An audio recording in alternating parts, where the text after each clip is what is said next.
muối với bay tới rồi. Ôi mấy chú con chờ mưa. Ui trời trôi ra một lô rồi.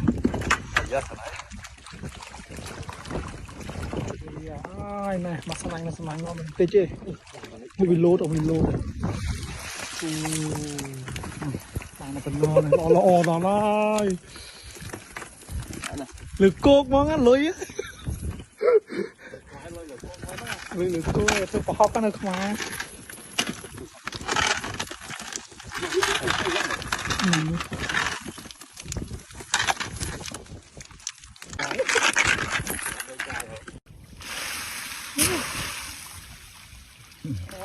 Chọc mỡ.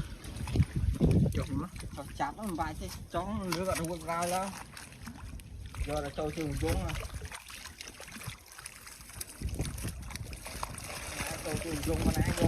Ủa trên đâu trời tràn á mà sẵn anh xong thay là nè rồi thế mà tự mà bằng nanh cái đặt kia bằng nanh mà thấy mà thành đó bằng chọc mà thấy là khắp tức mà